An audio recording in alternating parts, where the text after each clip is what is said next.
आता या दोन्ही वाट्या आहेत ना, त्याच्यापैकी एका वाटीवर हात ठेवा. आपल्या समजांना कळेल की पेढा आहे का बर्फी. अगं पेढा निघाला तर मुलगा, बर्फी निघाली तर मुलगी.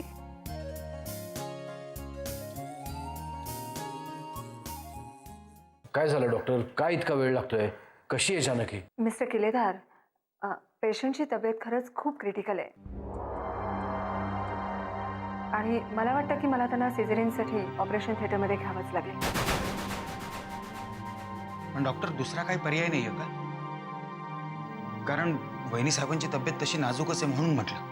I am so sorry. या क्षणी तरी आपल्यापुढे कुठलाही पर्याय उपलब्ध नाही. शिवाय ही इमर्जन्सी प्रोसिजर असल्यामुळे मिस्टर किल्लेदारांना कन्सेंट फॉर्मवर सिग्नेचर करावे लागतील. कशासाठी? ते यासाठी मिस्टर किल्लेदार की अशी जर कधी बिकट परिस्थिती निर्माण झाली तर बाळाच्या जीवाला धोका उत्पन्न होऊ शकतो आणि अशा वेळेस आम्ही बाळापेक्षाही पेशंटला वाचवण्याला जास्त प्रयत्न करतो. डॉक्टर, तुम्हाला जे योग्य वाटेल ते तुम्ही करा, पण माझी तुम्हाला विनंती आहे, माझ्या जानकीला आणि माझ्या बाळाला वाचवा. मिस्टर किल्लेदार, तुम्ही माझ्याबरोबर चला. आपण सगळी प्रोसिजर कंप्लीट करून टाकूया, म्हणजे आम्ही सुद्धा ऑपरेशन करायला मोकळे. Please come. वॉकिंग इथेच थांब. सर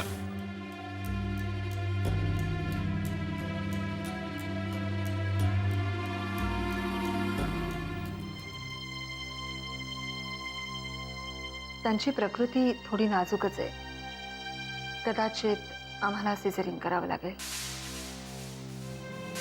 मला तर काळजी वाटून राहिले ग. माझ्या पोरीला हे समजा झेपणार आहे की नाही देव जाणे. आमच्या घरात कोणावरही संकट आलं किंवा कुठलाही बिकट प्रसंग आला की माझी आई तुझ्यासमोर असेच हात जोडायची. पण आज मी तुझ्यासमोर हात जोडते ते जानकीसाठी आणि तिच्या होणाऱ्या बाळासाठी. आत्याजीने तर नवस केल्याप्रमाणे ती वैष्णव देवीला गेल्याशिवाय बाळाचं तोंडही पाहणार नाही. आणि आता जोपर्यंत जानकीचं बाळ सुखरूप असल्याची बातमी माझ्यापर्यंत येत नाही तोपर्यंत मीही तुझ्या समोरून हलणार नाही. तेव्हा माझी हात जोडून तुझ्याकडे एकच विनंती आहे, जानकीची डिलिव्हरी व्यवस्थित होऊ दे.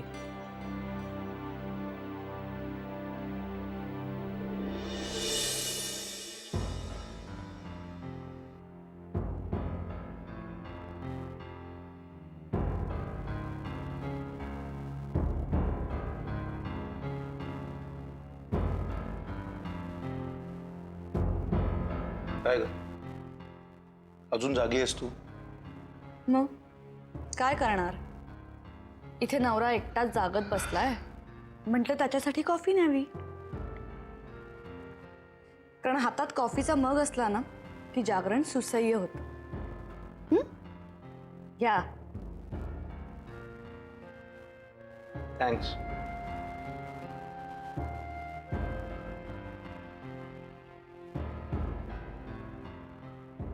मला माहिती आहे तुम्ही का जागताय. 100 वेळा फोन चेक केला असेल. त्यांच्यापैकी कोणाचा फोन येतोय की नाही याची वाट पाहताय ना.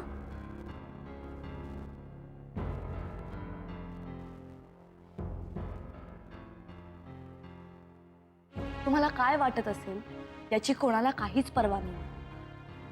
त्यामुळे उगाचच स्वतःला त्रास करून घेऊ नका. अगं, पहिलंच बाळंतपण आहे तिचं. त्रास होत असेल तर तिची काळजी घ्यायला तिकडे सगळे. शिवाय मंत्र्याची बायको, तिला काय कमी पडणार आहे तिथे? तसं नाही ग,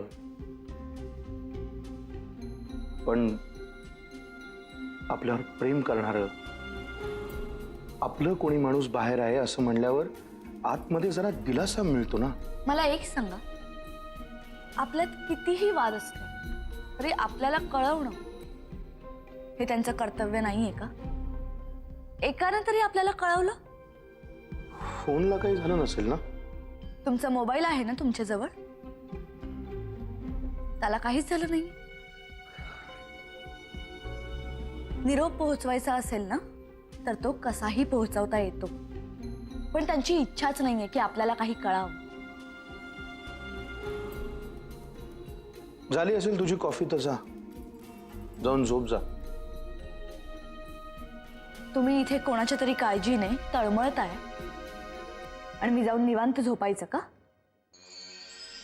हे बघा, माझ्यासोबत आत चला आणि तुम्ही झोपा.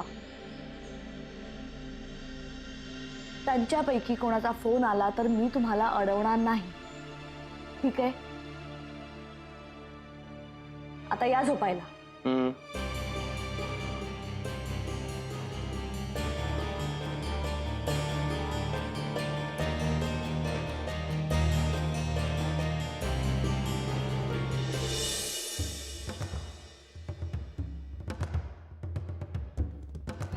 काय वेळ आहे का घरी यायची? परत पिऊन आलायत ना? आणि कानाखाली आवाज काढी ना. काढून तर दाखवा, मग बघा मी काय करते ते. आला आवाज. मला लाज वाटते मला नवरा म्हणून घ्यायची, पण मला काय अभिमान नाही वाटत तुला बायको म्हणून घ्यायची. मला बी लाजच वाटते. अख्ख्या घरातल्या लोकांना उरडून सांगणार आहे, लाज वाटते मला. काळ कुत्र बी नाही तुमचं ऐकायला इथं. कुठे गेली सगळी लोक? हॉस्पिटलला गेलेत. आईला का म्हातारी गचकला का काय? का दादा गचकला का? जानकी का तू गचकली नाही? तू आहे जिवंत अजून? काही कुणाला दाढ भरलेली नाहीये. जानकीच्या पोटात दुखायला लागलं होतं. वर्गा बी झाला असेल आतापर्यंत. आईला गळा दाबीन तुझा. दादाला पोरगा होणार बोलताना लाज वाटत नाही ग? जर का दादाला पोरगा झाला की नाही, पुढच्या वर्षात आपल्याला जुळं पोरग व्हायला पाहिजे. ते बी दादाच्या पोरापेक्षा दणकट. मारामारीत आपलीच पोरं जिंकली पाहिजेत. एक गोष्ट लक्षात ठेव, काय बी झालंय तरी किल्लेदारांचा वारस परशुरामचाच पोरगा होणार.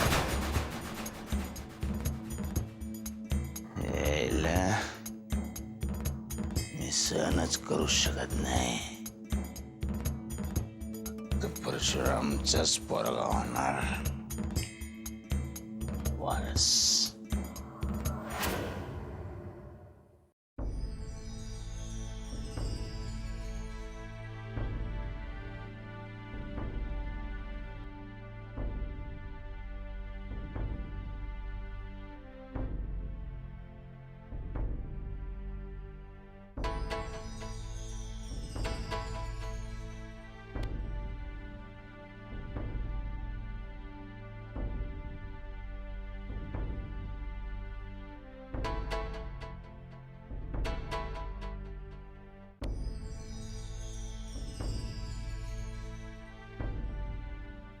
तुझा विचार केला नाही, आपल्या बाळाचा विचार केला नाही, म्हणूनच तुला हा त्रास. असं का बोलताय? त्रास वगैरे काही झाला नाहीये मला. तुमच्यासाठी थोडं काही करावं लागलं तर त्रास होतो का? तुम्ही कोणी परखे आहात का? तुम्हाला कधीच अंतर दिलं नाहीस जानकी. मीच स्वतःमध्ये हरवलो होतो, तुझ्यापासून लांब निघून गेलो होतो. तुम्ही असं बोललात ना तर त्याचा मला जास्त त्रास होतो. मग आता तुला आणि आपल्या बाळाला कसलाही त्रास होणार नाही, ही जबाबदारी माझी. काय एवढं प्रेम करूत की त्या प्रेमाला कोणाची तरी नजर लागेल? तुम्ही माझ्याजवळ बसलेले असा किंवा नसा, मला माहिती आहे तुम्ही माझ्यावर खूप प्रेम करता.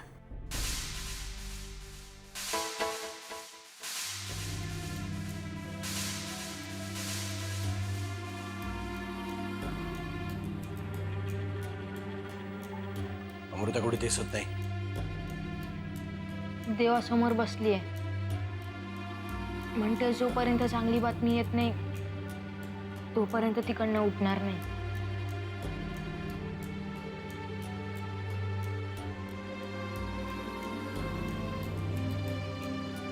डॉक्टर, कशी आहे जानकी? बाळ कसं आहे माझं?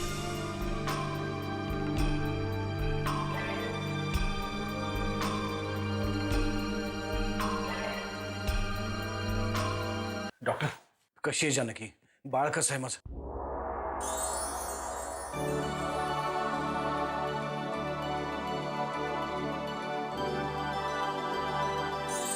अभिनंदन मिस्टर केलेदार, तुम्हाला मुलगी झाली.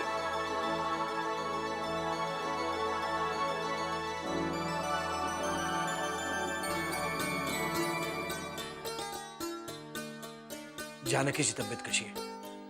मिसेस किल्लेदार अजूनही अनेस्थेशियाच्या प्रभावाखाली आहे आणि बेबी प्रीमॅच्युअर असल्यामुळे बाळाची तब्येत थोडी क्रिटिकल आहे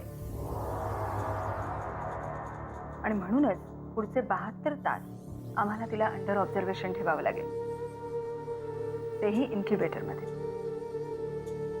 थोड्या वेळानंतर तुमच्यापैकी कोणीतरी एक मात्र त्यांना नक्कीच भेटू शकेल. आणि मिस्टर किल्लेदार, मला असं वाटतं की तुम्ही त्यांना भेटावं. Thank you doctor, thank you very much. Okay.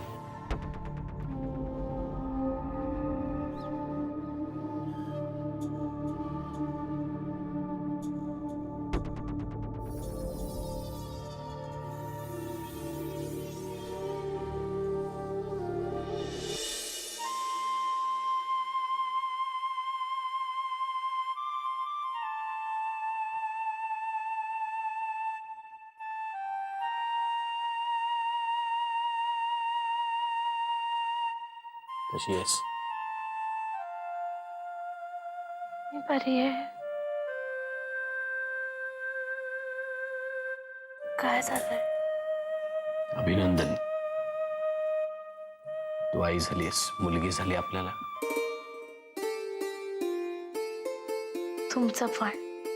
मुलगी तुझ्यासारखीच आहे, गोड, नाजूक. कुठे आहे बाळ? आज झोपलीये. थोड्या वेळानंतर तुला पाहू देतील तिला. माझ्याकडे का नाही आणत आहे?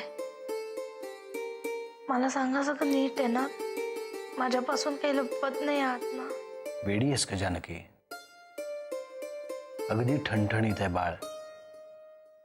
फक्त 2 महिने आधी येण्याची घाई केली ना, म्हणून जराशी काळजी घ्यावी लागेल बस. मला झोप येते. झोप. नंतर आपल्याला खूप बोलायचंय, बाळाविषयी, त्याच्या भविष्याविषयी. झोप.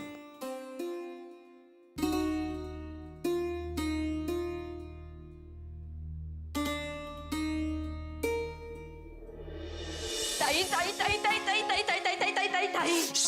हो, जानकी ताईला बाळ झालं. देवाला म्हणावं तू लई भारी आहेस. काय सांगतोयस काय गण्या? अरे मी आत्ता देवाकडे प्रार्थना करत होते की जानकीचं बाळ जर सुखरूप झालं ना तर मी 21 नारळाचं तोरण चढवेन. कसली कंजूस आहेस का तू? 21 नाही, 121 नारळाचं तोरण चढवू आपण. वाटलं शेजारच्या बंगल्यातले नारळ चोरून आणू. अरे 21 हा आकडा देवासाठी शुभ असतो म्हणून म्हटलं मी. आणि नारळांची चोरी कसली करायची रे? जानकी ताई आणि मी सॉलिड नारळ चोरायचो.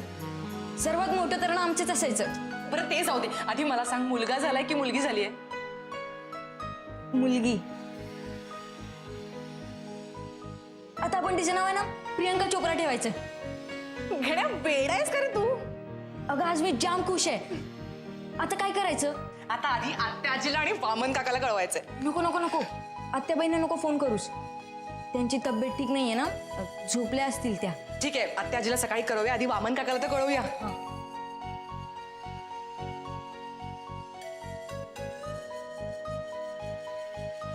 नॉट रिचेबल येतो यार. काय करू मी? घरी फोन करते. हा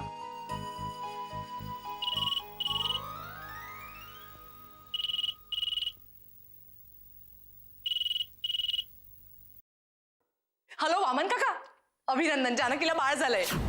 अमृता बाळा, तू काकालाच फोन लावलाय, पण वामन काकांनी परशु काकांनी उचललाय.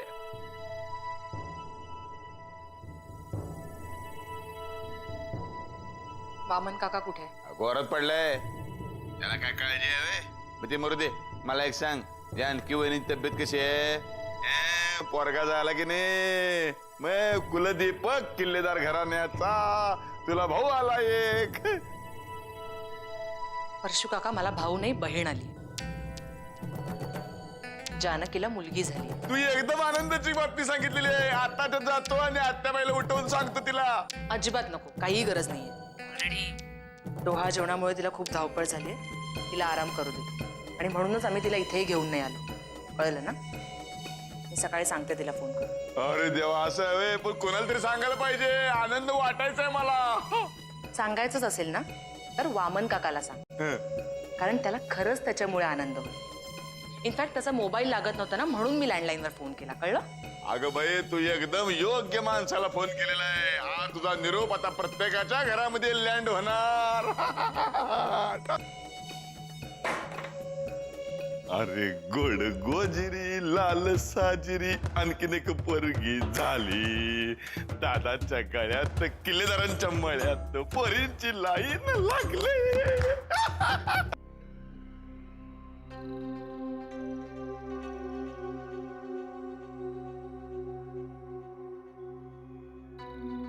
झोपा आता. त्यांच्यापैकी कोणीही तुम्हाला फोन करणार नाही. करायचा असताना तर हॉस्पिटलमध्ये नेतानाच फोन केला असता. झोप ना तू. मला बसू दे जरा, शांत बसू. माझा नवरा इथे काही कारण नसताना जागतोय आणि मी झोपायचं? लाईट बंद करू? हा? का आता मी परत बाहेर जाऊन बसू? मला लाईटचा त्रास होत नाहीये. तुम्ही इथे जागत बसलाय ना, त्याचा त्रास होतोय. घरातलं कोणीतरी माणूस हॉस्पिटलमध्ये आहे. असं असताना झोप येईल मला? बरं ठीक आहे, तुम्ही जागत बसा. नाहीतर एक काम करा, उठा आणि सरळ हॉस्पिटलमध्ये जा आणि बघा तिकडे तुमचं स्वागत कसं होतंय ते. एक फोन करता येत नाही का यांना वेळ? कसं एका क्षणात नातं तोडू शकतात ही लोक. हे बघा, त्यांनी तुम्हाला आपलं कधी मानलंच नाही, म्हणून तर आत्याबाईंनी तुमची लायकी अशी पटकन काढली ना. आता पुन्हा पुन्हा किती वेळा तेच ऐकवणार आहेस? हे सगळं बोलताना मला काही आनंद होत नाही, पण काय करणार, त्यांच्या आठवणींचे उमाळे येतात ना तुम्हाला सारखे. काय अहिल्या, मला नाही असं एका क्षणात माणसांना तोडून टाकता येत. वामण्या, ओ वामण्या,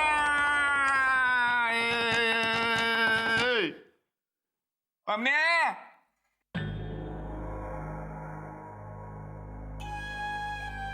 झोपला का काय डाराडूर?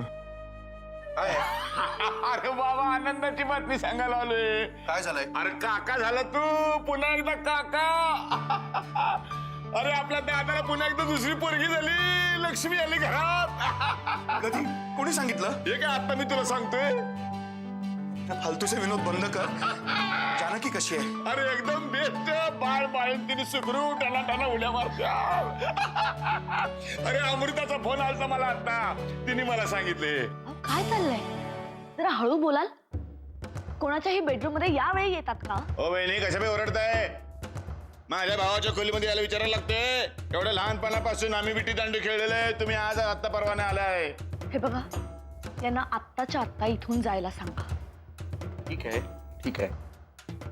परशू, जा तू आत्ता. आपण उद्या सकाळी बोलूया. ठीक आहे बाबा, जा तर जा. अरे वामण्या, हे वामण्या. म्हणजे सांगायची एक गोष्ट राहून गेली. सांगितलं तुम्ही म्हणाल आणि काढी लावतो काय, म्हणून अशा डबल माइंड मध्ये सांगून टाकतो, मन मोकळं. नाही काय घेतलेली आहे रे मी, शुद्धीवर आलो तर विसरून जायचं म्हणून म्हणलं. अमृताचं माझं फोनवर बोलणं झालं की नाही, मी तिला म्हणलं वामन काकाला सांग. तर मला म्हणते कशी, परशू काका काय डोकं फिरलं काय तुमचं? आनंदाची बातमी कोणाला सांगायची कळते की नाही तुम्हाला? या पाहिलं तुमच्याबद्दल काय मत आहे ते? कुठे कळते याला अजून? बरं दे. बरं मी चाललोय हॉस्पिटलमध्ये, येणार काय तू? गाडीमध्ये जागा आहे, दोघं मिळून जाऊ.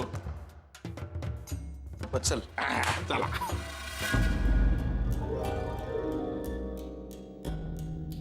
कसला विचार करतोय? चल की नाही उद्या सकाळी लवकर ऑफिसला जायचंय मला, तर मी नंतर भेटून ये, आत्ता नाहीये. येतो